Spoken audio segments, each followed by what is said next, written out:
اور اللہ ایسے ناہنجاروں کو، ایسے نافرمانوں کو زبردستی ہدایت دیتے ہیں. گو اینڈ ویٹ، یہ ہے وہ محبت. یا ایھا الذین آمنوا ان من ازواجکم واولادکم عدوا لکم فاحذروا. البتہ من کا سب ایسے نہیں ہوتے. حضرت خدیجہ بھی تو تھی نا، وہ تو ہر مرحلے پر معاون تھی. بیویاں ایسی بھی ہوتی ہیں، اللہ تعالیٰ عطا فرما دے جس کو فرما دے. اولاد ایسی بھی ہوتی ہے جو والدین کے لیے ایسٹ بن جائے، صدقہ جاریہ بن جائے. عام قاعدہ کیا ہے، عام قانون کیا ہے کہ ان کی محبت، انہیں اچھے سے اچھا کھلانا ہے، اچھے سے اچھا پہنانا ہے، تعلیم اعلیٰ کرانی ہے، امریکن اسکول میں داخل کرنا ہے. جائز ذرائع سے ممکن نہیں ہے، حرام سے کماؤ، مارے گئے برباد ہو. حضور نے فرمایا سب سے بڑا بدبخت وہ ہے جو دوسروں کی دنیا بنانے کے لیے اپنی آنکھ پر چھپا کر، تو آپ کی دنیا اور اپنی آنکھ پر لگے ان کی محبت کی وجہ سے تم نے حرام خوری شروع. ان من ازواجکم واولادکم عدوا لکم فاحذروا. یقیناً تمہاری اولاد اور تمہارے بیویوں میں سے تمہارے دشمن ہیں. بس بچ کر رہو، محفوظ رہو. Be on the guard, be on the alert. کہیں ایسا نہ غفلت ہو اور وہ محبت چونکے سے آ کر اور آپ کے دل میں براجمان ہو جائے اللہ کی محبت سے اوپر، اور آپ کو پتہ بھی نہ چلے. لیکن اس کا یہ مطلب بھی نہیں. یہ قرآن مجید کی، قرآن میں جو توازن ہے، توازن اس کی سب سے اعلیٰ مثال یہ آیت ہے. ایک طرف بیوی اور اولاد کو دشمن قرار دیا جا رہا، دوسری طرف لَإِن تَعْفُوا وَتَصْفَحُوا وَتَغْفِرُوا فَإِنَّ اللَّهَ غَفُورٌ رَحِيمٌ. اگر تم معاف کرتے رہو، اگر چشم پوشی سے کام لو، ان کی خطائیں بخشتے رہو، تو اللہ بھی تو غفور رحیم ہے. تین الفاظ ہم مان، یعنی یہ نہیں ہو جانا چاہیے کہ گھر کا معاملہ جو ہے وہ ایک جنگ کا نقشہ، جنگ کے میدان کا نقشہ پیش کر رہا ہر وقت جو ہے لان تان ڈان ڈپٹ. نہیں، اس سے تو رد عمل بھی پیدا ہو سکتا ہے، ضد پیدا ہو جاتی ہے. اکثر مذہبی گھرانوں کے ساتھ یہ حادثے پیش آتے ہیں، بیجا زبردستی جبر، نتیجہ کیا ہوتا ہے؟ رد عمل، بغاوت. اکثر یہ آیت ان کے لیے تیر بہدف ہے اگر واقعہ اس پر غور کریں. وَكَفَّ أَبَا زَكَرِيَّا، اور اسے دے دیا زکریا کی کفالت. اگرچہ اس کے معاملے میں تو باقی تفصیل آتی ہے، کیونکہ اشارہ آگے چلتا قرآن میں بھی اور تفصیل تورات میں، انجیل میں ہے، کہ ان کے لیے جب یہ طے ہو گیا کہ ہاں ٹھیک ہے، یہ بچی جو ہے حنا کی بیٹی کو ہم قبول کرتے ہیں اس معبد اور ہیکل کے خادموں کی حیثیت سے. حالانکہ ہمارے ہاں رواج نہیں تھا، ہم کسی لڑکی کو نہیں قبول کرتے تھے، لیکن اس کو قبول کرتے ہیں. وہ حضرت حنا کا بھی چونکہ کوئی بہت ان کے ہاں یہ پایا ہوگا، مقام ہوگا کہ ان کی نیکی اور ان کی راست بازی کا، ان کے زہد اور تقویٰ کا، کہ ان کے لیے استثناء کر رہے ہیں، ہم نے قبول کر لیا. اب سوال پیدا ہوا یہ بچی کس کی کفالت میں رہے؟ اب جتنے بھی بڑے بڑے کاہن وہاں موجود تھے، ہر ایک چاہتا تھا کہ میں اس کی کفالت کروں گا، یہ میرے زیر تربیت رہے گی. اس کے بعد انہوں نے باقاعدہ پھر جو ہے قرآن اندازی کی. قرآن اندازی میں پھر حضرت یہ زکریا کا نام نکل آیا. اور حضرت زکریا جو ہے ان کے سگے خالو بھی تھے، حنا کی بہن ان کے گھر میں تھی. تو حضرت زکریا کو اللہ تعالیٰ نے، اللہ فرما رہے ہم نے اسے کفالت میں دے دیا زکریا کی. یعنی وہ تفصیل یہاں بیان نہیں کی گئی کہ کس طریقے سے ہوا ہے، وہ چونکہ قرآن اندازی کے ذریعے سے ہوا ہے، پھر کرتا ہے جس کے نام پر قرآن نکلا. کَسَّلَهَا زکریا. یہ کہ اس لمبی داستان کو مختصر کرتے ہوئے بات ہو رہی ہے. ہم گویا کہ حضرت مریم بڑی ہو گئی ہے، سمجھدار ہو گئی ہے، ان میں شعور پیدا ہو چکا ہے، جوان ہے. کلما دخل علیہا زکریا المحراب، حضرت زکریا نے ان کے لیے ایک علیحدہ محراب کہتے ہیں حجرے کو. جیسے کہ بعد آپ نے دیکھا مسجد یہ جو ہے بادشاہی مسجد، اس کے باہر جناب لائبریری بنی ہوئی، یہ سب حجرے تھے کہ کوئی درویش آئے یہاں پر رک جائے، کوئی فقراء آئے وہ یہاں پر قیام کر لے. تو یہ سارے اس طرح کا حجرہ جو ہے وہ حضرت مریم کے لیے ایک علیحدہ سے تعبیر کر دیا گیا ہیکل کے ساتھ. اور اس حجرے کے اندر جب بھی حضرت زکریا جاتے تھے، کلما دخل علیہ زکریا المحراب وجد عندها رزقا، وہ دیکھتے تھے کہ مریم کے پاس تو بہت عمدہ کھانے موجود ہیں اور بے موسم کے بہت موجود ہیں. اس میں رزق کی دو کی گئی ہیں وضاحتیں. ایک تو ایک رزق سے مراد ہے علم، ذہانت، فطانت، حکمت، معرفت کے موتی. یہ ہے معنوی رزق، اس کو بھی اللہ تعالیٰ نے رزق قرار دیا ہے. ایک یہ کہ واقعتاً جو مادی رزق ہوتا ہے، پھل ہے، اور یہ بھی ہو کہ جو موسم ہے ہی نہیں ان کا وہ پھل موجود ہے وہاں پر، تو لوگوں کا امکان موجود ہے. اس لیے کہ یہ ایک معجزے کی شکل میں بھی ہو سکتی ہے کہ اللہ تعالیٰ بہترین جو ہے پھل ان کو وہاں پہ فراہم کرتے ہو. ایک یہ بھی ہے کہ ذہانت، فطانت، علم، معرفت، اس کی چیزیں جو دیکھتے ہوں تو اس سے ان کو حیرت ہوئی. کلما دخل علیہ زکریا المحراب وجد عندها رزقا قال یا مریم انى لك هذا. تو انہوں نے کہا بہت ہی تعجب انگیز انداز میں، اے مریم یہ چیزیں تمہیں کہاں سے ملتی ہے؟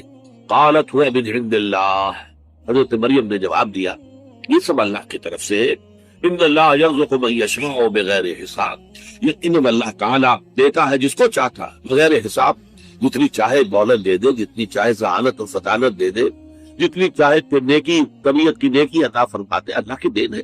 قرآن کا دعا زکریا ربہ، اب اس سے حضرت زکریا علیہ السلام یہ بھی نبی ہے، ان کے اندر جو ایک خوب سی پیدا ہوئی، اس لیے بہت بوڑھے ہو چکے تھے۔ سورہ مریم میں تو آغاز ہی یہاں سے ہوتا ہے کہ جب کہ حضرت زکریا نے اپنے رب سے دعا کی تھی کہ پروردگار میں بوڑھا ہو گیا ہوں، میرا سر جو ہے سفید ہو چکا ہے، میری ہڈیاں کمزور ہو چکی ہے، اور اللہ نے اس وقت انہیں کو اولاد نہیں دی تھی، اور مجھے اندیشہ ہے میرے بعد کوئی وارث نہیں ہوگا کہ جو اس دین کی امانت کو اس طریقے سے حفاظت اس کی کر سکے جیسے کہ کرنی چاہیے۔ لیکن اس وقت ان کے دل میں ہوش سے اٹھی کہ اللہ تعالیٰ اگر اس بچی کے اوپر اتنا مہربان ہے، اس بچی کو اس نے وہ کچھ دیا ہے، یا علم دیا ہے، یا معرفت دی ہے، یا حکمت دی ہے، یا اللہ تعالیٰ جو ہے یہ بے موسم کے پھل اس کو یہاں پہنچا رہا ہے، تو اس کی اگر قدرت جو ہے مجھ پر نہیں ہے، کچھ مہربانی ہو کر دے اللہ تعالیٰ، تو کیا بعید ہے کہ مجھے بیٹا عطا فرما دے اس بڑھاپے کی عمر پہ بھی۔ اس نے کہا دعا زکریا ربہ، اسی وقت اس کو مبالغہ کا ترجمہ انگریزی میں ہوگا دیر اینڈ دین، فصبن، ایک دعا جو ہے وہ ان کے قلب کی گہرائیوں سے ابھر کر آئی، اپنے رب کو انہوں نے پکارا، رب ہب لی من لدنک ذریۃ طیبہ، پروردگار مجھے بھی خاص اپنے خزانہ فضل سے، خزانہ فیض سے بڑی اچھی نیک صالح اولاد عطا فرما دے، انک سمیع الدعاء، یقیناً تو تمام دعاؤں کا سننے والا ہے۔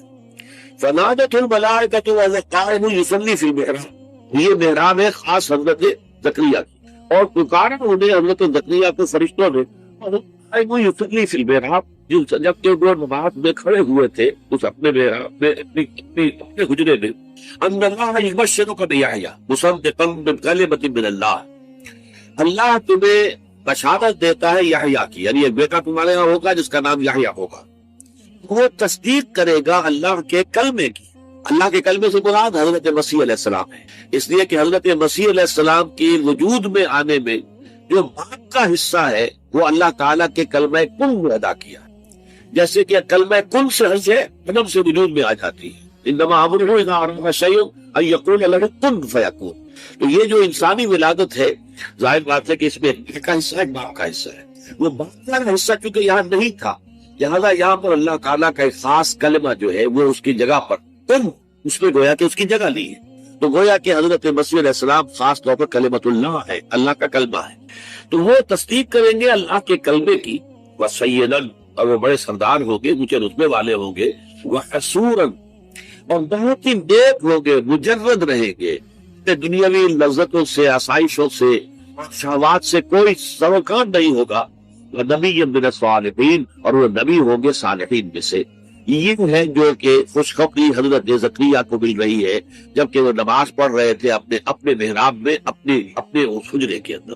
اب دیکھیے یہاں یہ معاملہ سامنے آ رہا ہے کہ اگر تو خود دعا کی تھی، لیکن اس دعا کا ایک خاص وقت تھا کہ حضرت مریم پر جو بھی اللہ تعالیٰ کی رحمتیں اور اللہ کی طرف سے جو بھی انعامات کی بارش ہوئی تھی، اس سے طبیعت میں ایک دم جو ہے غیر اختیاری طور پہ وہ جوش پیدا ہوا، دعا کر لی، حالانکہ انتہائی خود بوڑھے ہو چکے تھے، ساری عمر بیوی جو ہے وہ باندھ رہی تھی، کوئی اولاد ہوئی نہیں، ساری اسی میں حال کے اندر دعا کرنے میں دعا تو کر لی، لیکن اب جب ان کو مل گئی ہے، خوشخبری مل گئی ہے، تو طبیعت کے اندر ایک اشکال پیدا ہو رہا ہے، یا یہ کہیے کہ اس پر یقین حاصل کرنے کے لیے اس کی توثیق چاہ رہے ہیں اللہ سے کہ واقعی یہ بات ہو جائے گی۔ کہا انہوں نے کہ پروردگار میرے کیسے بیٹا ہو جائے گا، جبکہ مجھ پر تو بڑھاپا مسلط ہو چکا ہے، وہ بناتی عاقل، اور میری بیوی جو ہے ماں جو ہے ساری اپنے۔ قال كذلك الله يفعل ما يشاء، تو فرشتوں نے جواب دیا کہ اسی طرح ہوگا، اللہ تعالیٰ کرتا ہے جو چاہتا ہے، اس کو کسی رسائی کی ضرورت نہیں ہے، بلکہ اس کے لیے تو کلمہ کن کہہ دینا کافی ہے۔ قال فبأنى يكون لي غلام وقد بلغني الكبر وامرأتي عاقر، حضرت زکریا نے عرض کیا پروردگار میرے ہاں کیسے بیٹا ہو جائے گا جبکہ مجھ پر بڑھاپا مسلط ہو چکا ہے اور میری بیوی بانجھ ہے، تمام عمر بانجھ رہی ہے۔ قال كذلك الله يفعل ما يشاء، اللہ نے فرمایا یا فرشتوں نے کہا کہ اللہ تعالیٰ ایسے ہی ہوگا، اللہ تعالیٰ جو چاہتا ہے کرتا ہے۔ قال رب اجعل لي، جیسے میں نے اس کو چھوا اور مجھے معلوم ہوا کہ ایک سخت خطا ہے یہاں پر ہے، یہ پرسپشن ہے میری، کانسیپشن کچھ اور ہے، تصور ذہن کے اندر نقشہ بن گیا.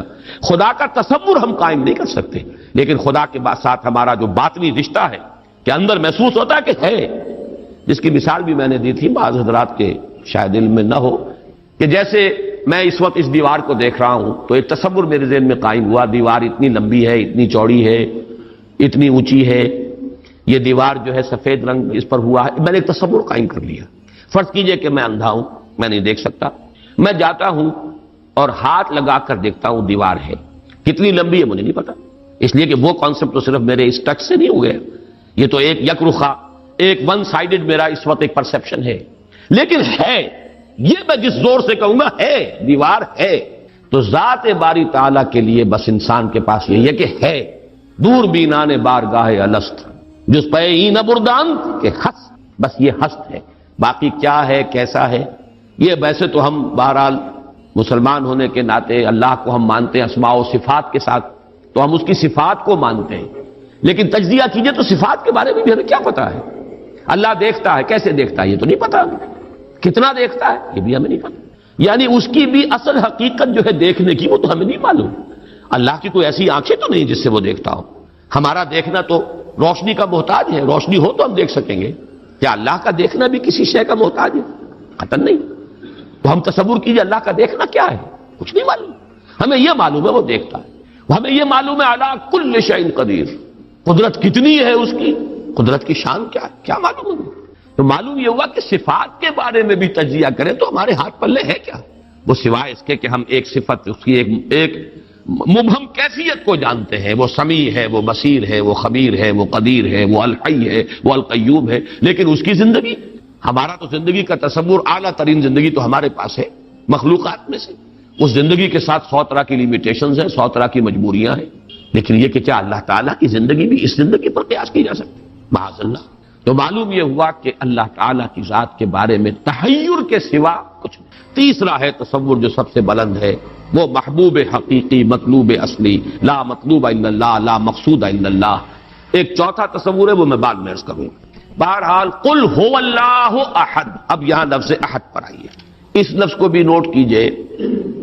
ویسے تو عام خیال یہ ہے کہ یہ واحد ان کی بدلی ہوئی شکل ہے، چنانچہ عام رائے یہ ہے کہ احد اور واحد ہم معنی ہے.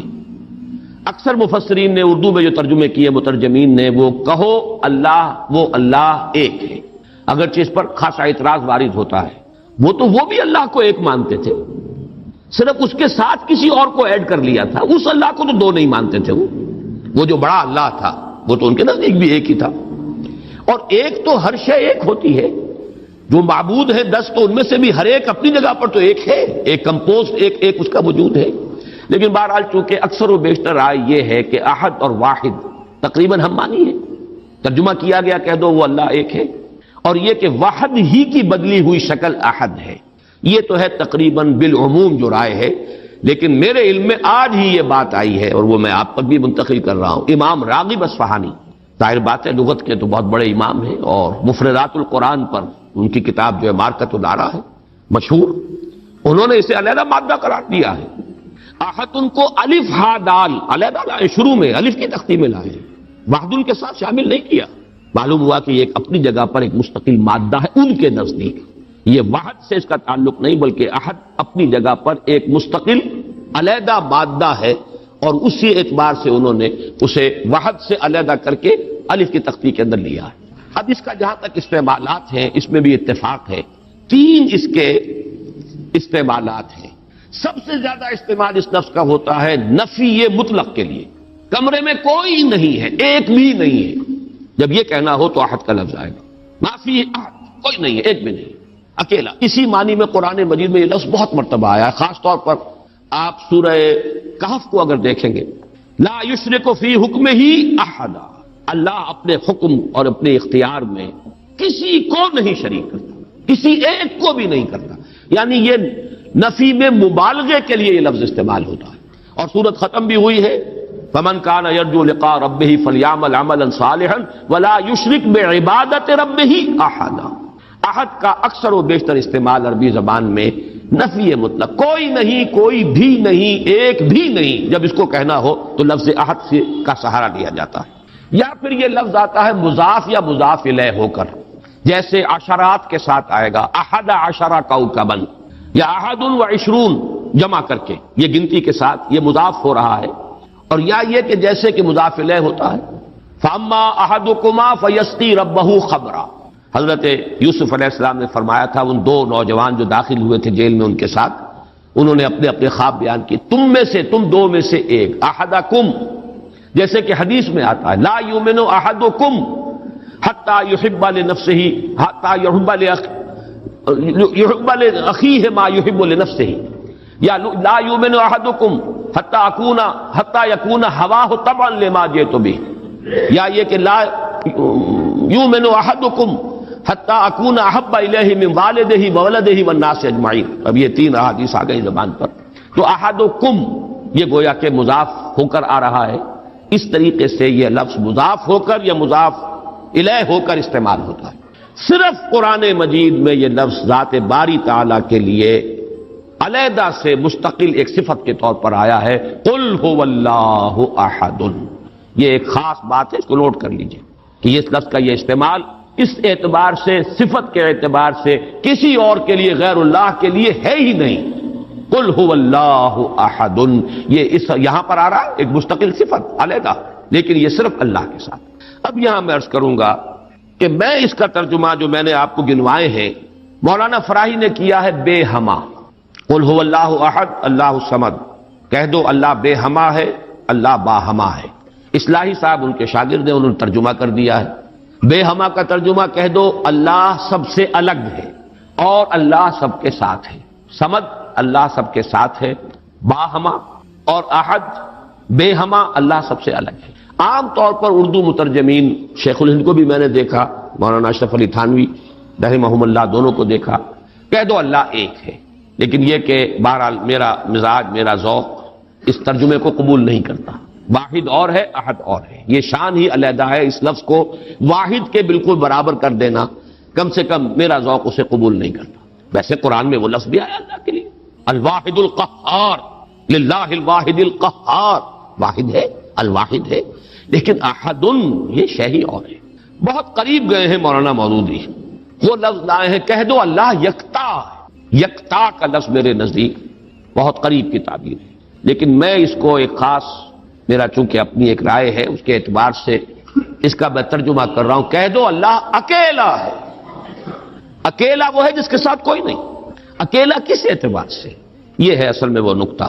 اللہ ایک تو اس اعتبار سے اکیلا ہے کہ وہ صرف ایک اکیلا واحد معبود ہے اور کوئی معبود اس کے ساتھ نہیں۔ سورہ کافرون کے ساتھ جب آپ جوڑیں گے تو یہ تصور نمایاں ہو کر سامنے آئے گا، میرا اللہ وہ اللہ ہے جو اکیلا ہے، اس کے ساتھ کوئی اور الہ نہیں ہے۔ لا الہ الا اللہ، اللہ کے سوا کوئی معبود نہیں۔ یہ در حقیقت مفہوم بنا قل هو اللہ احد، بات وہی ہے جو لا الہ الا اللہ میں کہی گئی ہے، لیکن یہ کہ یہاں پہ اسلوب بدل گیا، قل هو اللہ احد، وہ اکیلا ہے، کوئی اس کے ساتھ نہیں۔ لیکن اسی کا ایک انتہائی بلند مقام ہے، مقام وہ خطرناک ہے، عام لوگوں کی ذہن سے ذرا بلند تر، اسی لیے عوام اس کے بارے میں مغالطوں میں مبتلا ہوتے ہیں۔ اور آج کل کا ہمارا ایک بہت بڑا طبقہ چونکہ زیر اثر ہے کچھ ایسے مفکرین کے کہ جن کا ذوق وہ نہیں تھا جو اس سطح کا ہو جو میں ابھی عرض کر رہا ہوں، لہذا وہ اسے شرک سے بھی تعبیر کر بیٹھتے ہیں، اور وہ ہے توحید وجودی۔ وہ اکیلا ہے، اکیلا ایمانی کہ وجود حقیقی صرف اس کا۔ یہ توحید وجودی جس کو میں تفصیل سے بیان کر چکا ہوں سورہ حدید میں، هو الاول والآخر والظاہر والباطن، وہی پہلا، وہی آخر، وہی ظاہر، وہی باطن، وہی وہ، اور کوئی ہے ہی نہیں۔ جو نظر آ رہے ہیں حقیقت میں نہیں ہے۔ کل ما فی الکون وہم او خیال او عکوس فی المرایا او ظلال، کل جو کچھ نظر آتا ہے موجودات میں یہ وہم ہے یا خیال ہے، یا جیسے شیشے میں عکس نظر آتا ہے، آپ ادھر کھڑے ہیں ادھر بھی نظر آ رہے ہیں، وہاں تو کوئی نہیں ہے، ادھر ہی ادھر ہے جو ہے، وہ جو کوئی نہیں ہے وہاں نظر تو آ رہا ہے۔ اور عکوس فی المرایا او ظلال، یا سایہ ہے، درخت کی شاخ اوپر ہے، سایہ نیچے پڑ رہا ہے، سایہ کا کوئی وجود نہیں، لیکن نظر تو آ رہا ہے۔ جس کو کہ حضرت مجدد الفسانی نے فرمایا کہ یہ اصل خدا بندی است کہ معدوم را موجود می نمائند، یہ معدوم ہے کائنات، حقیقت میں موجود نہیں ہے، لیکن اس کو اللہ تعالیٰ نے موجود کر کے دکھا دیا ہے، نظر آ رہا ہے۔ یا جیسے وہ آتشی دائرے کی مثال میں نے دی ہے بارہا، یہ حضرت مجدد کی دی ہوئی مثال ہے کہ اگر آپ ایک قندیل لے لیں، لکڑی ہے ایک لمبی، اس کے ایک سرے کے اوپر آپ نے کپڑا باندھا، تیل ڈال دیا، مٹی کا، آگ لگا دی، یہ شعلہ جوالا ہے، اب اس لکڑی کو تیزی کے ساتھ دائرے میں حرکت دیجئے، دیکھنے والوں کو آتشی دائرہ نظر آئے گا، جبکہ آتشی دائرے کا کوئی وجود نہیں، وجود آپ کو معلوم ہے صرف اس ایک نقطے کا ہے، وہ ایک شعلہ جوالا ہے حقیقی۔ یہ دائرہ جو نظر آ رہا ہے، ہر چند کہے کہ ہے، نہیں ہے، اس کا وجود کوئی نہیں، نظر تو آ رہا۔ تو اپیئرنس اینڈ ریئلٹی، یہ بڑی مارکت الآرا کتاب ہے فلسفے کی، یہ در حقیقت جو کچھ نظر آ رہا ہے یہ ایک سراب ہے، حقیقت یہ نہیں ہے، حقیقی وجود صرف اللہ۔ اس کو میں یعنی وجود کے اعتبار سے توحید وجودی، یعنی میں نے جو ابھی گنوایا تھا، لا معبود الا اللہ، لا مطلوب الا اللہ، لا مقصود الا اللہ، لا محبوب الا اللہ، لا موجود الا اللہ، یہ وہ توحید وجودی ہے۔ شاہ ولی اللہ دہلوی رحمت اللہ علیہ فرماتے ہیں کہ یہ ہے توحید کی بلند ترین منزل، اور یہاں آ کر وحدت الوجود اور وحدت الشہود ایک ہو جاتے ہیں، ان میں کوئی فرق نہیں، تعبیر کا فرق۔ کیونکہ میری یہ رائے ہے، لیکن یہ فلسفے کا مسئلہ ہے، میں اس کو بیان نہیں کرنا چاہتا۔ قرآن مجید میں یہ مسئلہ یا سورہ حدید کی اس آیت میں آیا ہے، قرآن سے باہر سے بات نہیں کر رہا ہوں، لیکن یہ کہ ہر شخص کے ذوق کی چیز نہیں ہے، ہر شخص کا یہ نہ مزاج ہے، نہ ذوق ہے، نہ اس میں استعداد ہے، نہ صلاحیت ہے کہ ان مسائل پر غور کرے۔ تو میں یہ نہیں چاہتا کہ لازماً آپ میری اس رائے سے اتفاق کریں، لیکن یہ میں ضرور چاہتا ہوں کہ اگر سوء ظن ہے آپ کے دل میں کہ جو لوگ اس بات کو مانتے ہیں وہ مشرک ہو گئے، اس کو ذہن سے نکال دیجئے، اس لیے کہ پھر ناوک نے تیرے سید نہ چھوڑا زمانے میں، شاہ ولی اللہ بھی مشرک ہوں گے، حضرت مجدد بھی مشرک ہوں گے، باقی یہ رومی یہ تو ہے، ان کی تو خیر حیثیت ہی کیا ہے بیچاروں کی، وہ تو سب کے سب مہا مشرک شمار ہو جائیں گے، کوئی نہیں بچے گا پھر جو بھی ہمارے اکابر ہیں۔ ہاں، محمد ابن عبد الوہاب بچ جائیں گے، ابن تیمیہ بچ جائیں گے رحمہم اللہ، باقی یہ کہ ان کے سوا بچنے والا اور کوئی نہیں ہے۔ تو یہ توحید وجودی یا وحدت الوجود یا وحدت الشہود میرے نزدیک قل هو اللہ احد، کہہ دو وہ اللہ ہے اکیلا تنہا۔ مجھے وہ بار بار جب میں سوچ رہا تھا قیس جنگل میں اکیلا ہے، مجھے جانے دو، ہو گزرے گی جو مل بیٹھیں گے دیوانے دو، اللہ اکیلا ہے۔ اور واقعہ یہ ہے، یہ تصور جو ہے اگرچہ بہت بلند ہے، لیکن کبھی اگر اس کے کہیں کناروں تک بھی رسائی ہو جائے انسان کی، تو اس کی جو ایک وسعت پیدا ہوتی ہے اس کے ذہن میں، اس کا مینٹل ہورائزن وہ جو اس قدر وسیع ہو جائے گا، وہ اس کا تصور وہ شخص نہیں کر سکتا کہ جس کا کوئی بھی اس کے حاشیہ خیال میں یہ بات نہ آ سکتی۔ لیکن اس کا یہ مفہوم اگر نکال لیا جائے، عام لوگوں نے یہ سمجھا اس کا مطلب ہر شے خدا ہے، اگر کوئی شے موجود نہیں جبکہ تجھ بن نہیں کوئی موجود، پھر یہ ہنگامہ ہے خدا کیا ہے؟ کچھ نہیں ہے، نہیں ہے۔ یہ اصل میں جو وحدت الوجود ہے وہ یہ نہیں ہے کہ یہ سب چیزیں خدا ہیں، بلکہ یہ کہ خدا ہی ہے، باقی کچھ موجود نہیں، جو کچھ نظر آ رہا ہے وہ توہم ہے، خیال ہے، یہ صرف اپیئرنس ہے، اور اپیئرنس آپ کو معلوم ہے ہر وقت بدلنے والی شے ہے، painter high, every thing is changing, یہ سب ٹرانزینٹ چیزیں ہیں کہ جو گزر رہی ہیں، جیسے لہریں ہیں، لہر نظر آتی ہے، لہر ہے، لیکن یہ کہ یہ بالکل عارضی سا ایک وجود ہے، اعتباری سا وجود ہے، لہر کا حقیقت میں کوئی وجود نہیں۔ اسی طریقے سے یہ کائنات ہے، تو یہ نہیں ہے کہ جو کچھ ہے وہ خدا ہے، معاذ اللہ، یہ ہماوست ہے، اور یہ در حقیقت کفر بھی بن جاتا ہے، شرک بھی بن جاتا ہے۔ لیکن توحید وجودی یا وحدت الوجود یہ بالکل مختلف شے ہے، اور میرے نزدیک اس آیہ مبارکہ کا اصل مدلول یہ ہے، قل هو اللہ احد، بلند ترین توحید توحید وجودی، لا معبود الا اللہ سے لے کر لا موجود الا اللہ، اس لیے کہ احد کا لفظ واحد نہیں ہے، اکیل یکتا، لیکن اس سے بھی آگے بڑھ کر جو ترجمہ میں کر رہا ہوں وہ یہ ہے کہ کہہ دو اللہ اکیلا ہے، کوئی اس کے ساتھ نہیں۔ جیسے کہ غالباً حضرت بایزید بسطامی کے بارے میں آتا ہے کہ ان کی محفل تھی تو ان کا کوئی مرید جو تھا اس نے ایک عجیب کیفیت ہوتی ہے انسان کی، اس کیفیت میں ایک جملہ کہا، وہ بھی زمانہ کیسا ہوگا جبکہ اللہ ہی تھا اور کچھ نہ تھا۔ اب ایک تصور ہے، اب تو کائنات ہے، یہ ہے، آسمان ہے، زمین ہے، ستارے ہیں، سیارے ہیں، سب کچھ ہے، وہ بھی زمانہ ہوگا جبکہ اللہ ہی تھا اور کچھ نہ تھا۔ تو وہ بایزید بسطامی ہے، جو دوسرے بزرگ کوئی ہو سکتے ہیں اگر مجھے نام کا اس وقت مغالطہ ہو رہا ہو، انہوں نے اسی کیف کے عالم میں جواب دیا، الان کما کان، میرے عزیز اب بھی ایسا ہی ہے، اللہ ہی ہے اور کچھ نہیں ہے، جیسے پہلے تھا جس کا تم تصور کر رہے ہو اب بھی حقیقت میں وہی۔ اس کو میں ذرا اور آسان کر دوں تاکہ جو نسبتاً یعنی سادہ مزاج حضرات ہیں ان کی سمجھ میں بھی یہ بات آ جائے، کسی مغالطے میں مبتلا نہ ہو۔ دیکھیے جب ہم کہتے ہیں لا محبوب الا اللہ، کیا معنی ہے اس کے؟ یہ معنی تو نہیں ہے کہ اولاد سے محبت نہ کرو، یہ تو دین کی تعلیم نہیں ہے۔ معنی کیا ہے؟ ساری محبتوں سے بالا تر محبوب حقیقی صرف اللہ ہو جائے۔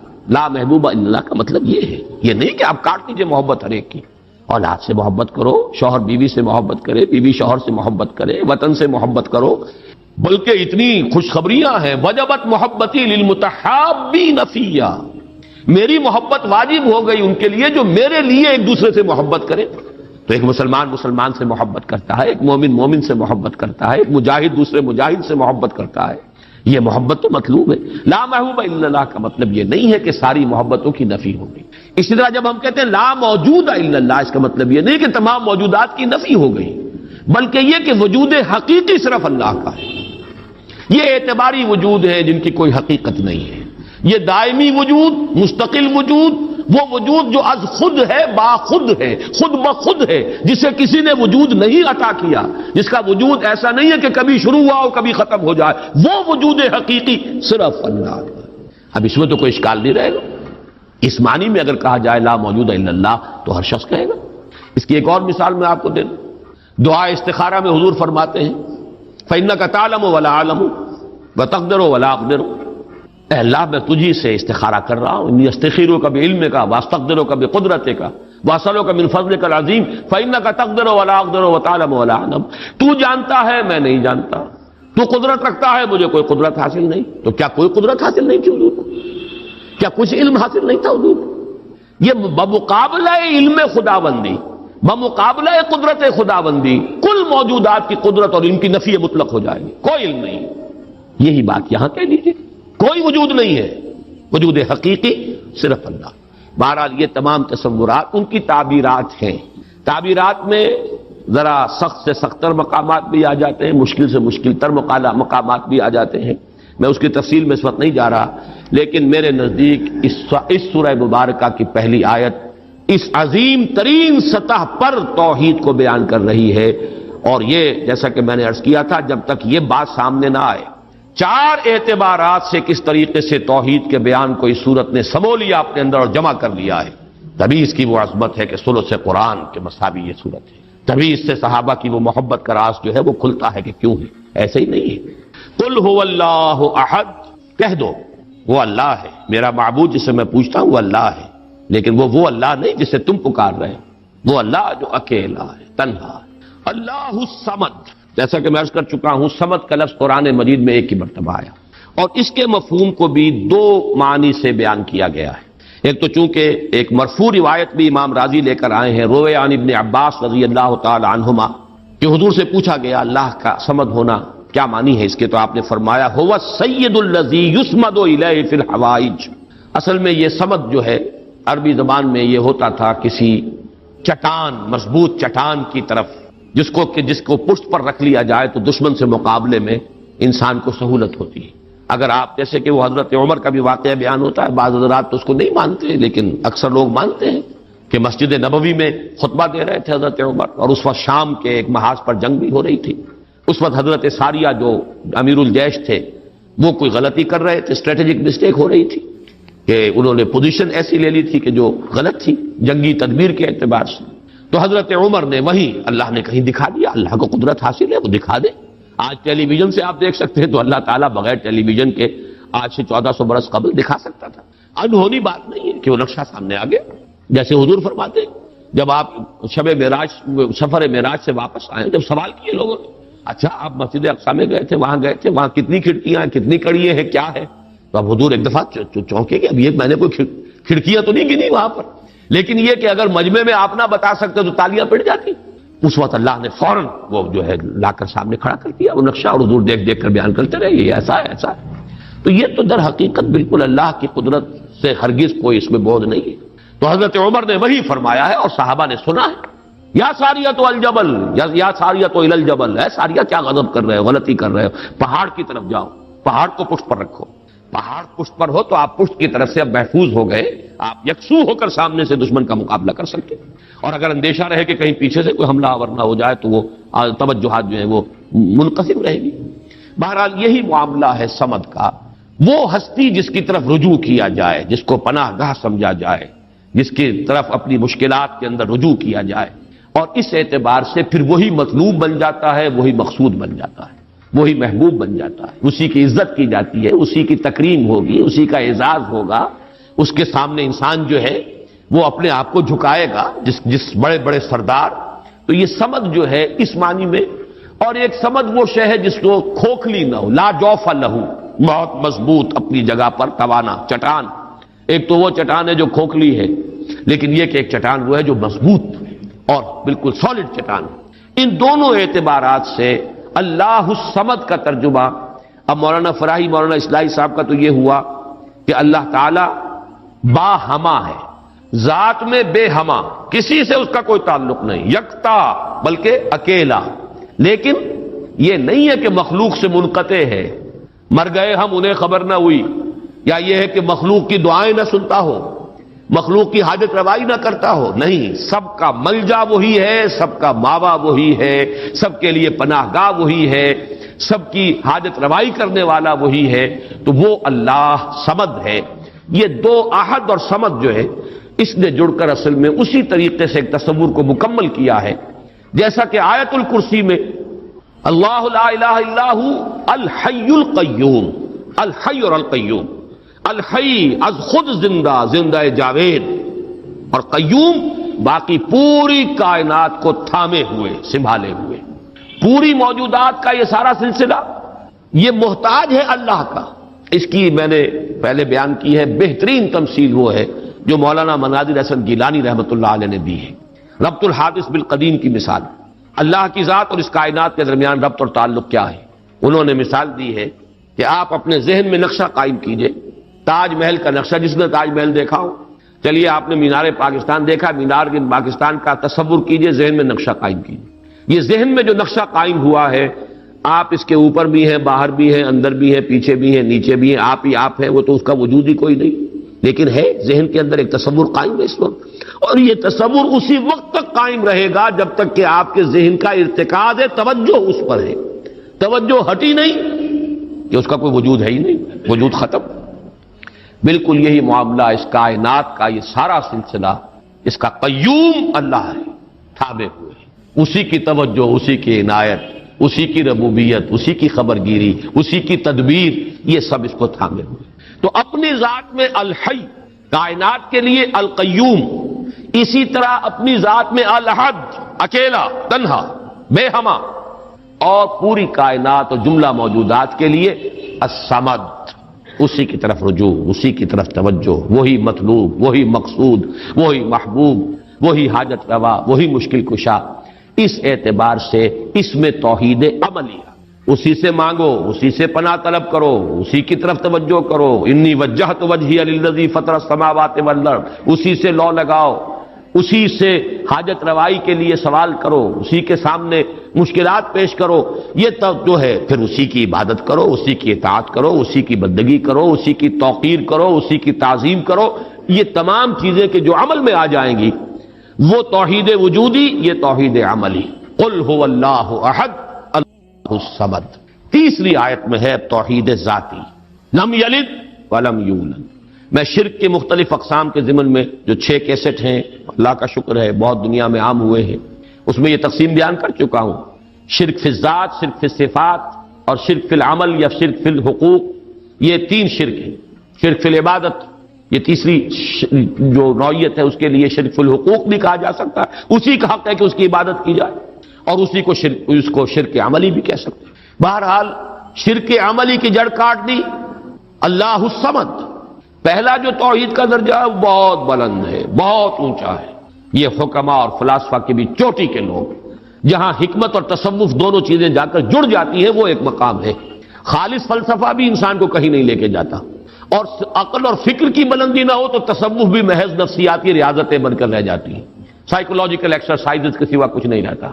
اصل تصوف جس کا میں قائل ہوں وہ ہے کہ جو فکر اور فلسفے کی بھی انتہا ہو، اور پھر اس کے ساتھ یہ جو اللہ کے ساتھ انسان کا قلبی ذہن اور قلب دونوں کے اتحاد کے ساتھ اللہ کے ساتھ ایک رابطہ۔ بہرحال تو یہاں جو تیسرا شرک ہے اور جو ہمارے اس شرک کے بیان میں آتا ہے نمبر 1 پر، بدترین شرک فی الذات، اس کی بدترین صورت، فلسفیانہ صورت تو وہ ہے ہماوست، اللہ ہی نے اس کائنات کا روپ دھار لیا ہے، برف تھا پگھل کر پانی بن گیا، اللہ تھا اس نے ہی اس کائنات کا روپ دھار لیا۔ اب اللہ کہاں ہے؟ یہی کائنات اللہ ہے۔ اللہ پانی تھا وہی تو بھاپ بن گیا، اب پانی کہاں ہے؟ یہ بھاپ ہی تو پانی ہے۔ ایک یہ شکل ہے، یہ بدترین صورت ہے شرک فی الذات کی، یہ ہے وہ ہماوست، یہ جس میں کہ ہر شے خدا بن گئی، اس لیے کہ خدا ہی نے در حقیقت یہ صورت اختیار کر لی۔ یا پھر مذہبی میدان میں یہ شرک آیا ہے اللہ کے لیے بیٹا بیٹی۔ بیٹا بیٹی ایک تو یہ سمجھے اولاد جو ہے وہ جز ہوتا ہے۔ اولاد کیا ہے؟ باپ کا ایک نطفہ ہے، اسی سے تو اسی نے ڈیولپ ہو کر ایک شکل اختیار کی ہے نا۔ اور پھر وہ کفو ہوتا ہے برابر کا، سید باپ ہے تو بیٹا بھی تو سید ہی ہوا نا، مغل باپ ہے تو بیٹا بھی مغل ہے، اسی طریقے سے گھوڑا ہے تو بیٹا بھی گھوڑا ہی ہے۔ وہ تو جنس جو ہے اس میں کفو جس کو کہتے ہیں ہم، برابری کا معاملہ یہ ہے اولاد کے اندر، اس سے زیادہ برابری کا اور کوئی تصور نہیں ہے۔ اس پہلو سے لم یلد ولم یولد نے جڑ کاٹی ہے ان تصورات کی کہ حضرت مسیح کو خدا کا بیٹا بنا دیا گیا، کسی نے حضرت عزیر کو خدا کا بیٹا بنا دیا، ملائکہ کو اہل عرب جو ہے خدا کی بیٹیاں قرار دے رہے ہیں۔ یہ بیٹا بیٹی کا تصور، جیسے قرآن کہتا ہے کیسے ہو جائے گی اس کی اولاد جب کہ اس کی کوئی جوڑی نہیں، ولم تکن لہ صاحبہ، کوئی تصور نہیں۔ اور عیسائیوں میں تو خیر ایک طبقہ وہاں تک بھی گیا ہے کہ حضرت مسیح کی والدہ حضرت مریم کو بھی الوہیت میں شامل کیا ہے۔ اولین تثلیث تو یہی تھی کہ اللہ اور حضرت مریم اور حضرت عیسیٰ، بعد میں یہ کہ حضرت مریم کو نکال کر اور روح القدس کو شامل کیا گیا، God is father, God is son and the holy ghost یا ہولی اسپرٹ۔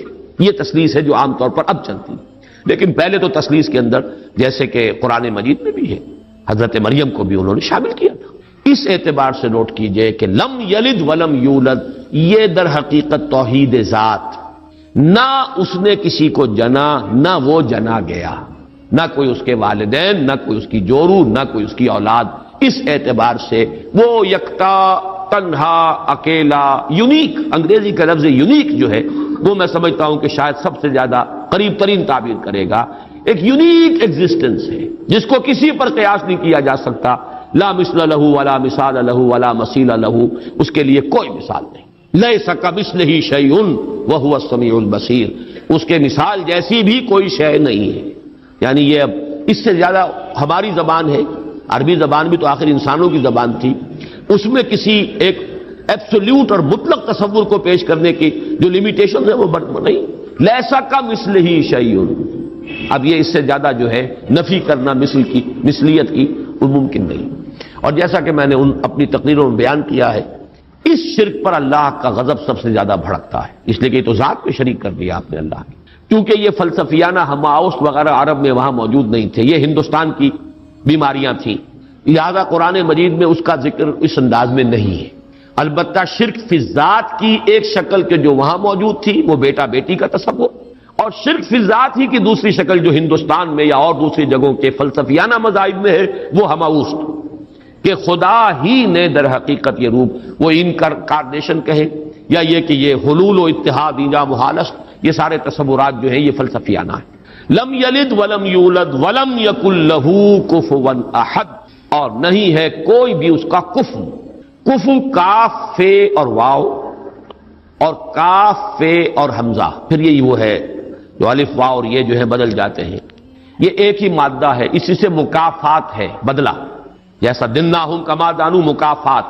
کف جو ہے کہتے ہیں ہمسر، اس کے لیے ہمارے ہاں جب علماء تقریریں کرتے ہیں تو جو ان کے خطبات ہوتے ہیں، لا ضد لہ ولا ند لہ، ضد اور ند یہ در حقیقت جو بھی ہمسر ہوگا وہ تو مقابلے میں آئے گا، وہ تو چیلنج کرے گا کہیں نہ کہیں، تو ضد بھی کہتے ہیں کسی کا حریف، ند مخالف۔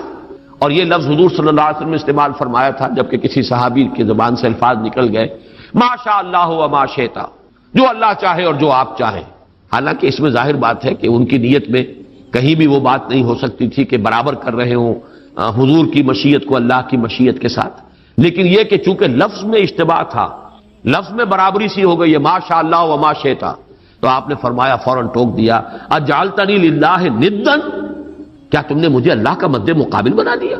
مشیت تو ایک ہی ہے، اسی کی مشیت چلتی ہے، کتنا ہی چاہے انسان، انک لا تہدی من احببت ولکن اللہ یہدی من یشاء، آپ کتنا ہی چاہیں کسی کو ہدایت دینا، آپ کے اختیار میں نہیں ہے کہ جسے چاہیں ہدایت دے دیں، یہ تو اللہ کی مشیت ہے، اس کا اختیار ہے۔ تو کفر جو ہے، اب یہ کفر جو ہے یہ توحید صفات ہے، برابر ہوتا ہے انسان صفت میں۔ اب جیسے میں نے عرض کیا تھا نا، اور یہ تقریریں میں نے تفصیل سے کی ہوئی ہیں، ہماری مجبوری ہے، ہماری زبان میں الفاظ مشترک ہیں، صفات کے لیے وہی لفظ اللہ کے لیے استعمال ہوگا، وہی لفظ بندوں کے لیے استعمال ہوگا۔ اللہ بھی علیم ہے، انسان بھی علیم ہوتے ہیں، بلکہ علامہ بھی ہوتے ہیں۔ علامہ بہت بڑی شے ہے، حالانکہ واقعہ یہ ہے کہ علم اللہ کے لیے، علم بندے کے لیے، لفظ ایک ہے، زمین و آسمان کا فرق ہے مضمون میں۔ وہ علم ذاتی ہے، وہ علم مطلق ہے، بلا نہایت، اس کی کوئی حدود نہیں ہے۔ وہ علم قدیم ہے، ہمیشہ سے تھا، حادث نہیں ہے۔ اور ہمارا علم، ہمارے سے مراد ہمارا ہو، انبیاء کا ہو، اولیاء کا ہو، کسی کا ہو، بڑے سے بڑے سائنسدان کا ہو، بڑے سے بڑے ولی کا ہو، فرشتوں کا ہو، انبیاء کا ہو، کسی کا ہو، وہ علم یقیناً حادث ہے، قدیم نہیں۔ وہ یقیناً عطائی ہے، ذاتی نہیں۔ وہ محدود ہے، لامحدود نہیں۔ یہ تین جب شرطیں عائد کی جائیں گی اور یہ تینوں مستحضر ہوں، تب اس شرک فی الصفات سے انسان بچتا ہے، اور کفر بنا دینے سے انسان بچ سکتا ہے، ورنہ الفاظ میں اشتراک ہو جائے گا۔ اور یہی اشتراک ہے موجود میں، ہم بھی موجود، اللہ بھی موجود، ہم کہاں کے موجود؟ اس کا وجود ذاتی، اس کا وجود حقیقی، اس کا وجود مطلق، اس کا وجود قدیم، اس کا وجود قائم و دائم، ہمیشہ ہمیشہ رہنے والا۔ وہ کوئی عطائی وجود نہیں ہے کہ کسی اور نے وجود دیا ہو۔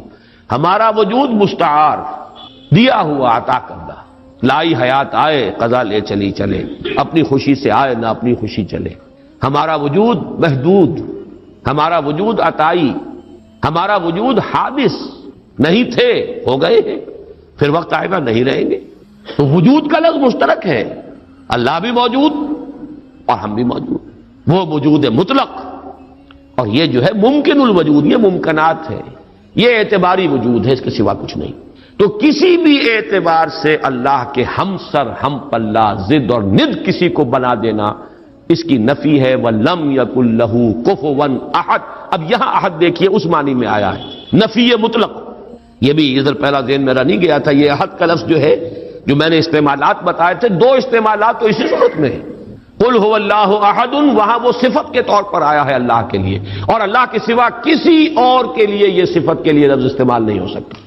اصل اس کا استعمال نفی کے لیے آتا ہے، نفی مطلق۔ لا یشرک فی حکمہ احدا فلا یشرک بعبادۃ ربہ احدا۔ یہاں پر بھی فرمایا وَلَمْ يَكُنْ لَهُ كُفُوًا أَحَدٌ، کوئی ایک بھی، کوئی بھی نہیں، سرے سے نفی مطلق ہے، اس جیسا کوئی نہیں۔ یہ ہے در حقیقت اس سورہ مبارکہ کی وہ جامعیت کہ توحید وجودی، لا موجود الا اللہ، قل هو اللہ احد، اکیلا ہے، تنہا ہے، وہ ہے اور کوئی نہیں ہے، کچھ نہیں، جو ہے وہ اعتباری ہے۔ کل ما فی الکون وہم او خیال او عکوس فی المرایا او ظلال، سب کا ملجا وہی، ماوا وہی۔ بڑی پیاری ہے یہ الفاظ، ایک حدیث میں دعا میں ہے یہ، لا ملجا منک ولا ماوا الا الیک، پروردگار تیرے سوا کوئی ٹھکانہ دینے والا نہیں، پناہ دینے والا نہیں، اور تجھ سے بچ کر بھاگ کر جانے کی کوئی جگہ نہیں سوائے اس کے کہ تیرے ہی دامن میں آ کر پناہ لے لی جائے۔ لا ملجا منک ولا ماوا الا الیک، یہ ہے لا ملجا منک ولا ماوا الیک، یہ ہے اللہ الصمد، توحید عملی۔ نمبر 3 توحید ذات، لم یلد ولم یولد۔ نمبر 4 توحید صفات، لم یکن لہ کفوا احد، کوئی بھی کسی بھی اعتبار سے اس کا ہمسر، ہم پلہ، ضد یا ند نہیں، اس کا مشابہ نہیں۔ اس اعتبار سے آج میں نوٹ کر رہا تھا، اس جامعیت کے اعتبار سے سورہ اخلاص کے اگر کسی درجے میں مقابل آتے ہیں تو 2 آیتیں آتی ہیں، اور عجیب بات ہے یہ سورت ہے 4 آیتوں پر مشتمل، وہ 2 آیتیں۔ ایک آیت کا تذکرہ ہو چکا، آیت الکرسی، خود حضور نے فرمایا ہے تمام آیات قرآنیہ کی سردار ہے، اس میں 10 یا 11 جملے بن جاتے ہیں ایک آیت کے اندر، اس لیے کہ بعض حضرات اللہ لا الہ الا ہو، اللہ سے پہلے بھی ہوا کو محذوف مانتے ہیں، ہو اللہ، لا الہ الا ہو، گویا کہ پہلا جملہ هو اللہ ہے، پھر لا الہ الا ہو یہ دوسرا جملہ ہے۔ اس طرح اگر شمار کریں گے تو 11 جملے بن جائیں گے اس ایک آیت کے اندر، ورنہ 10 تو ہے ہی۔ وہ بھی نہایت جامع ہے توحید کے بیان میں۔ اور تیسرا مقام کہیے یا دوسری آیت جو ہے، اور واقعہ یہ کہ اس کی بھی عظمت کا میرے قلب پر جو نقش ہے بہت گہرا ہے۔ 5 اسلوبوں سے توحید کا بیان ایک آیت میں ہے۔ وَقُلِ الْحَمْدُ لِلَّهِ الَّذِي لَمْ يَتَّخِذْ وَلَدًا وَلَمْ يَكُنْ لَهُ شَرِيكٌ فِي الْمُلْكِ وَلَمْ يَكُنْ لَهُ وَلِيٌّ مِّنَ الذُّلِّ وَكَبِّرْهُ تَكْبِيرًا۔ ایک آیت ہے یہ سورہ بنی اسرائیل کی آخری آیت۔ کہو کل حمد اللہ کے لیے، قل الحمد للہ، کل حمد کل ثنا، یہ بھی توحید ہے سب میں، نظری علمی توحید۔ جو خیر نظر آ رہا ہے، جو بھی ہم تک بھلائی پہنچ رہی ہے، کسی بھی ذریعے سے آئی ہو، کسی بھی سلسلہ اسباب سے متعلق ہو کر ہم تک پہنچی ہو، اس کا منبع سرچشمہ ذات باری تعالی۔ لہذا حمد کا سزاوار حقیقی صرف اللہ۔ قل الحمد للہ توحید کا کلمہ ہے، بہت بڑا کلمہ ہے یہ توحید کا، اتنا بڑا کلمہ ہے کہ حضور نے فرمایا یا تسبیح نصف المیزان والحمد للہ تملؤہ، سبحان اللہ کہنا جو ہے میزان معرفت خداوندی کا نصف ہو جاتا ہے اور پورا پلڑا بھر جاتا ہے الحمدللہ سے۔ پھر لم یتخذ ولدا، لم یلد ولم یولد، لم یتخذ ولدا ولم یکن لہ شریک فی الملک، بادشاہی میں اختیار میں کوئی اس کا شریک نہیں، یہ توحید سیاسی۔ ولم یکن لہ ولی من الذل، اور کوئی اس کا ولی کسی کمزوری کی وجہ سے نہیں ہے، دوست اس کے ہیں۔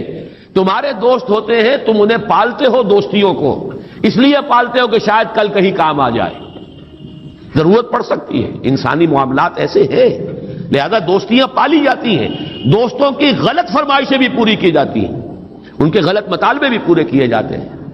یہ کس لیے کہ کنی دبتی ہے آپ کی، اللہ کی کنی کسی سے دبتی نہیں ہے، اس کے ولی ہیں لیکن اس کے کسی ذوف کی وجہ سے نہیں ہے۔ وَلَمْ يَكُنْ لَهُ وَلِيٌّ مِّنَ الذُّلِّ وَكَبِّرْهُ تَكْبِيرًا، اور اس کی تو بڑائی کرو جیسے کہ اس کی بڑائی کا حق ہے۔ یہ آیہ مبارکہ بھی میں نے صرف یہ نوٹ کرا دیا آپ کو کہ اس سورہ مبارکہ کے قریب آتی ہیں اپنی جامعیت کے اعتبار سے یہ آیات، لیکن ظاہر بات ہے کہ سورہ اخلاص ابتدا میں نازل ہوئی، ابھی چہمے گوئیاں شروع ہوئی تھی۔ یہ کسے پوجتے ہیں، ان کا معبود کون ہے، اس کی شان کیا ہے، اس کی صفات کیا ہے، صف لنا ربک اور انصب لنا ربک، اس کا جواب بہت سادہ الفاظ میں لیکن جامعیت اس کے اعتبار سے جو اپنا منفرد مقام ہے وہ سورہ اخلاص کا ہے۔ اور جبکہ وہ ہمارے پاس حضور صلی اللہ علیہ وسلم کے اقوال موجود ہیں، ثلث قرآن کے مساوی، اللہ تعالیٰ اس سورہ مبارکہ کا صحیح فہم، گہرائی میں اس کا جو قلب کے اوپر، ذہن کے اوپر، ہماری سوچ پر، ہماری نفسیات پر جو اثرات مترتب ہونے چاہیے، اللہ تعالیٰ ان سب سے ہمیں بہرہ مند فرمائے۔ آخر میں ایک لطیفہ سنا دوں، وہ بھی ایک لطیفہ، علمی لطیفہ ہے، یاد رہے گا۔ یہ خاقانی ایک شاعر گزرے ہیں بہت بڑے فارسی کے، ان کا یہ قصہ بیان ہوتا ہے کہ وہ کہیں کسی دعوت میں کسی امیر کے ہاں مدعو تھے، تو وہاں پہلے سے کچھ لوگ بیٹھے ہوئے تھے جو رتبے میں ان سے بڑے کمتر تھے، لیکن یہ کہ جگہ انہیں ایسی ملی کہ جو اس محفل کے اعتبار سے ذرا ان کے اپنے مقام کے اعتبار سے فرو تھی۔ تو کچھ جو ذرا ہلکے مزاج کے لوگ تھے، جن کی طبیعتوں میں ہلکا پن تھا، وہ انہیں دیکھ دیکھ کے مسکرا رہے تھے کہ آج یہ خاقانی کو کہاں جگہ ملی ہے، کس جگہ بیٹھے ہیں۔ تو انہوں نے ایک شعر کہا ہے، بلکہ 2 شعر۔ گر فروتر نشست خاقانی، نہ مرا عار نہ ترا ادب است، قل هو اللہ کے حمد باری است، تحتا تبت یدا ابی لہب است، کہ اگر قرآن مجید میں قل هو اللہ جیسی صورت جو ہے وہ تبت یدا کے نیچے درج ہے، تبت یدا اوپر رکھی ہوئی ہے، اوپر لکھی ہوئی ہے، تو قل هو اللہ کے حمد باری است تحت تبت یدا ابی لہب است۔ تو اس لیے اگر آج مجھے کہیں مقام جو ہے نچلا مل گیا ہے نشست کے اعتبار سے، تو اس میں میرے لیے کوئی عار نہیں، تمہارے لیے کوئی عزت کی بات نہیں۔ بہرحال یہ صرف ایک کبھی اگر سورہ فاتحہ پر آپ غور کریں جو ہماری نماز کا جزو لازم ہے، تو ہم پہلے کہتے ہیں الحمدللہ رب العالمین الرحمن الرحیم مالک یوم الدین ایاک نعبد و ایاک نستعین، یہ ہدایت تو ہمیں پہلے ہی ملی ہوئی ہے۔ پھر جو ہم کہتے ہیں اہدنا الصراط المستقیم، اللہ کو ہم نے پہچان لیا، اسے رب العالمین مان لیا، اسے رحمان مان لیا، اسے رحیم مان لیا، اسے روز جزا کا حاکم مطلق مان لیا، تو اب کون سی ہدایت رہ گئی؟ ہدایت تو آ گئی۔ اب اصل ہدایت جو درکار ہے وہ ہے جو ریلیونٹ ہے آج کے دور میں، جو اجتماعی نظام ہے انسانوں کا، اس کے لیے انسان بالکل بے بس، اس کی عقل جو ہے اجتماعی نظام عدل قائم نہیں کر سکتی۔ انفرادی طور پر نیکی اور بدی کا علم میرے اور آپ کے نفس کے اندر ودیعت شدہ ہے، وَنَفْسٍ وَمَا سَوَّاهَا فَأَلْهَمَهَا فُجُورَهَا وَتَقْوَاهَا، یہ موجود ہے۔ لیکن یہ کہ معاشرتی نظام میں عورت اور مرد کے درمیان کیا توازن ہو، ان کے حقوق و فرائض کا توازن دنیا میں کیا ہوتا رہا ہے اور ہو رہا ہے آج بھی۔ یا عورت جوتی کی نوک کے برابر ہے، کوئی اس کی حیثیت نہیں، بھیڑ بکری کی طرح ملکیت ہے، اس کے کوئی حقوق نہیں، اور یا عورت کلوپیٹرا بن کر پورے ملک کی قسمت کا بیڑا غرق کرتی ہے، انسانوں کے شانہ بشانہ ہو کر وہ در حقیقت خاندانی نظام کو برباد کرتی ہے۔ ان دونوں کے درمیان توازن کیسے قائم کیا جائے؟ اب آپ سوچئے، تجزیہ کیجئے۔ اگر مرد سوچے گا، نظام بنائے گا، تو وہ اپنے احساسات سے تو واقف ہے، عورت کے احساسات و جذبات سے تو واقف نہیں ہے۔ عورت نظام بنائے گی تو وہ اپنے احساس و جذبات سے واقف ہے، وہ مرد کے احساسات و جذبات سے واقف نہیں۔ یہ عادلانہ نظام وہی ہستی دے سکتی ہے جس نے مرد کو بھی پیدا کیا، عورت کو بھی پیدا کیا۔ ایک ایمپلائر ایمپلائی ریلیشن شپ ہے، کارخانے دار ہے، وہ لوگوں کو رکھتا ہے مزدور۔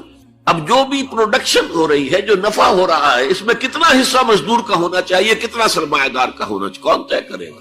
یا سرمایہ دارانہ نظام بن جائے گا اور مزدور کمر توڑنے والی محنت کرنے کے باوجود زندگی کے بنیادی جو تقاضے ہیں ان کو بھی حاصل نہیں کر سکے۔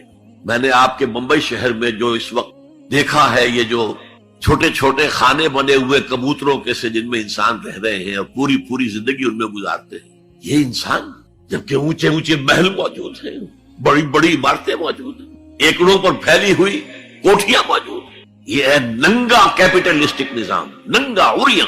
اسی کا رد عمل تھا جو کمیونزم کی شکل میں ظاہر ہوا، ایکویلٹی ہونی چاہیے، لیکن اس کمیونزم نے شکل اختیار کر لی، ون پارٹی ڈکٹیٹرشپ، تمہیں کوئی حق حاصل نہیں ہے، نہ کچھ کہہ سکتے ہو، نہ تنقید کر سکتے ہو، نہ رائٹ آف ایسوسیشن ہے، نہ right of expression of opinion ہے، بس کام کرو، تنخواہ لو، روٹی کھاؤ، اللہ اللہ خیر سب۔ یہی وجہ ہے کہ وہ نظام بھی مر گیا۔